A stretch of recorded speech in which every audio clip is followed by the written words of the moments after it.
వెంకటేశ్వరరావు గారు ముందుగా మరి బెస్ట్ విషెస్ తెలియచెప్తారు.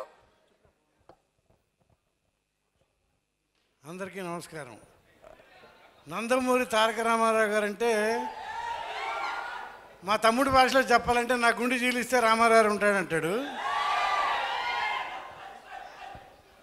ఆ ఫ్యామిలీ అంటే మాకు ఎందుకు ఇష్టం, చిన్న ఇన్సిడెంట్ చెప్పి ఇది ఆన్ చేస్తాము. రామారావు గారు 1980లో నాకు నా బర్త్డే రోజు పరిచయం అయ్యారు. నేను ఏజ్ ఆఫీసులో పనిచేస్తుంటే మీరైనా పరిచయం, అప్పటి చలచీమలు అనే సినిమా రాసాం మేము. ఆయన గొడుగు వేసుకుని హీరో గారు కనుక ఎవడో గొడుగు పెట్టాడు ఉన్నాడు, నేను ఎండలో నుంచుని ఉన్నా. చూశారు ఆయన, చూసి ఇలా నీడలోకి రండి బ్రదర్ అన్నారు. అప్పుడు అనుకున్నా ఇంత మహానటుడు నన్ను నీడలోకి పిలిచాడంటే ఇక మనకి నీడ దొరికినట్టే అని. మా ఇద్దరికి అనురాగ దేవత అనే ఆయన సినిమా ఆయన సొంత బ్యానర్లో మా ఇద్దరి చేత రాయించి మా ఇద్దరికి పరుచూరి బ్రదర్స్ అనే పేరు పెట్టిన మహానుభావుడు ఆయన.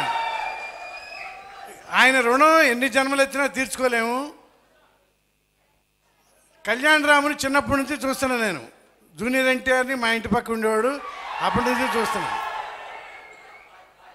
వాళ్ళిద్దరు అంత పరిచయం అయితే నిర్మాత కొమర వెంకటేష్ దాదాపు 10 సంవత్సరాల నుంచి నాకు పరిచయం. చాలా మంచి మనసున్న వ్యక్తి. ఇంత గొప్ప సినిమా ఈ కాంబినేషన్లో మాకు బాగా ఆప్తులైన వాళ్ళ మధ్య వస్తుంది కనుక ఇది సూపర్ హిట్ అవుతుంది, అవ్వాలని మనసారా కోరుకుంటున్నాను. పైనుంచి నందమూరి తారక రామారావు గారి దీవెనలు డైరెక్టర్ మల్లికార్జునకి అందరికీ ఉంటాయని. మా వంశీ కూడా కొత్తగా మళ్ళీ సినిమా చేయబోతున్నాడు. వంశీ ఒక్కంత వంశీ, నీకు నా బెస్ట్ విషెస్. ఈ సినిమా సూపర్ హిట్ కావాలని. ఇప్పుడు వెంకటేశ్వరరావు గారు థియేట్రికల్ ట్రైలర్ మనం చూసే ముందు దిల్ రాజు గారికి